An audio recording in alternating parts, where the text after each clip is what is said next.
perbedaan dasar antara pemahaman kaum muslimin dengan orang-orang kapitalis. Kapitalis punya prinsip dasar, dan kita sayangkan hampir seluruh wilayah umat Islam banyak yang berpegang secara ekonomi dalam prinsip ini.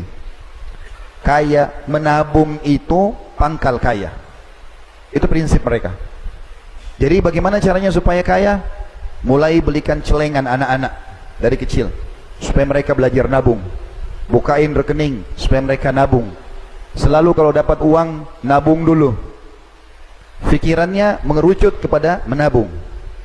Sementara Islam datang mengajarkan untuk supaya kaya bukan menabung, tapi bersedekah. Kira-kira saudaraku seiman, ketemu nggak antara menabung dengan sedekah? Menabung berarti menyimpan, sedekah berarti apa? Mengeluarkan. Ketemu nggak kira-kira? Jadi mulai sekarang, teman-teman kalau memberikan uang kepada anak-anak, bukan disuruh masukkan ke celengan dia pribadi, tapi bawa ke masjid.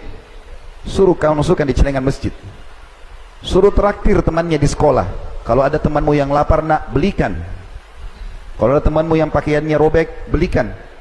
Selalu kita ajarkan sedekah, karena konsep kita seperti itu. Keluarkan, kau akan dapat. Makin banyak kita keluarkan, maka makin banyak juga rezeki Allah datang. Ini sebabnya kenapa kita pilih judul ini, karena terlalu banyak umat Islam yang terpengaruh dengan pemikiran kapitalis ini, sehingga kalau tidak ada uang di rekeningnya, rasanya belum mampu, belum puas. Padahal kalau kita mengorek kisah para salafus saleh dari kalangan sahabat, seperti contoh Talha bin Ubaidillah radhiyallahu anhu, salah satu dari sahabat yang dijamin 10 orang masuk surga. Beliau mendapatkan keuntungan yang sangat banyak, hartanya menumpuk dari perdagangannya. Maka dia gelisah, nggak bisa tidur.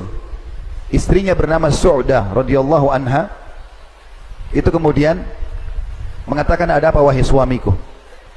Apa yang membuatmu memiliki beban seperti ini?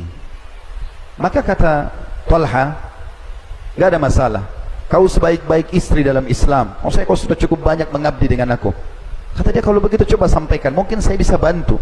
Kata Talha radhiyallahu anhu, hartaku sudah terlalu banyak, keuntungan melimpah, aku jadi beban nih. Apa jawaban istrinya? Dan ini jawaban istri yang salihah, yang menjadikan akhirat sebagai targetnya. Setiap muslimah wajib mengambil pelajaran dari statement ini. Dia mengatakan, untuk apa jadi beban pikiran hai suamiku? Sedekahkan. Bukan seperti sebagian wanita, sebentar, jangan sedekah dulu. Saya mau beli tas, mau beli gelang, mau beli baju, mau beli begini, sisa 2000 sedekah. Lalu si suami istri ini sibuk membungkus-bungkus uang itu sampai habis satu malam. Dan jumlahnya 600 dirham. 600.000 dirham ini miliaran rupiah. Mereka bersedekah. Toh ternyata setelah habis uang Talha, besok perdagangannya makin untung, melimpah lebih banyak. Untuk menguatkan apa yang saya sampaikan ini, ada hadis Bukhari menjelaskan masalah itu. Baginda Nabi SAW pernah berkata, dulu sebelum kalian dari Bani Israel ada 2 orang bersahabat, mereka berdua. Kemudian Allah Subhanahu wa taala menguji mereka dengan paceklik, panas sekali sampai tidak ada hujan dan sulit untuk panen tanpa air. Maka kata Nabi SAW, salah satu dari 2 sahabat ini, yang satu melihat ada awan lewat di atas kebunnya dan dia mendengar suara. Riwayat lain menjelaskan itu adalah suara para malaikat. Allah buat dia mendengar suara itu. Maka dia mendengar mengatakan suara itu, turunkanlah hujan di kebunnya si Fulan. Fulan ini di sebelah, temannya dia. Lalu dia penasaran, diikuti awan itu. Dia jalan, ternyata betul awan itu mampir di kebun temannya di sebelah. Dan uniknya, turun hujan hanya di kebun temannya saja. Dia sendiri nggak kena. Hujan hanya di situ. Semua yang lain satu kota ini nggak ada yang dapat. Lalu apa yang terjadi? Kata Nabi SAW, dia tanya temannya, kau apakan kebunmu ini? Dia bilang, ini jawaban dia, rahasianya kenapa dia bisa mendapatkan hujan di saat paceklik. Bagi yang berusaha, saya dengar di sini dekat dengan pasar, para saudaraku pedagang kaum muslimin, mau kaya, grafik bisnis Anda naik terus, sedekah, tidak ada yang lain. Itu investasi termahal.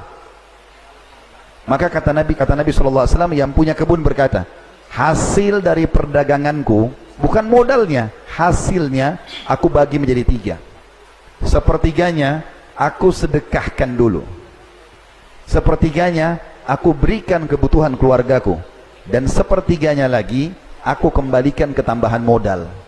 Gara-gara itu grafiknya naik terus. Saya punya pengalaman dengan ipar saya.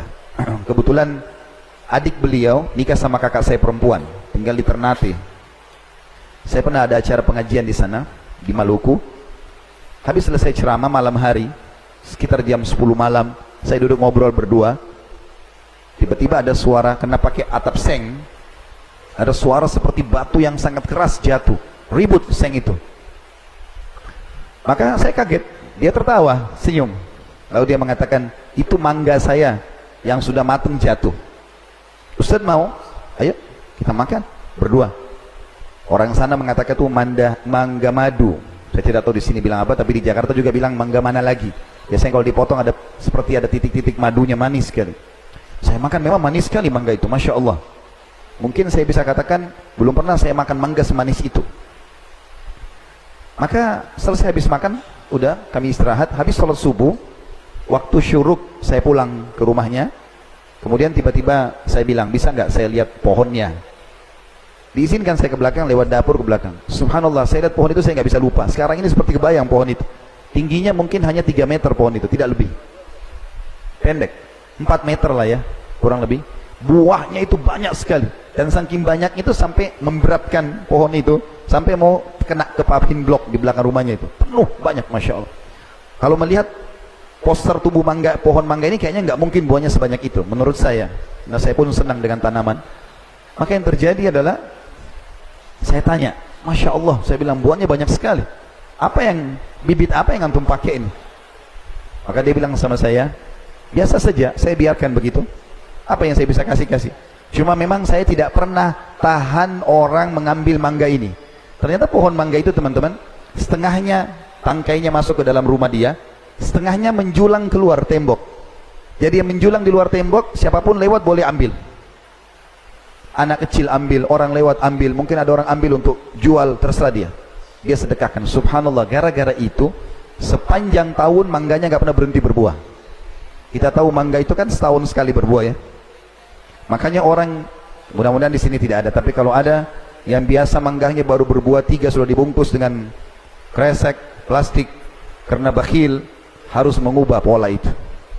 Bagaimana bisa berbuah banyak sementara dia sudah sangat perhitungan dengan masalah itu?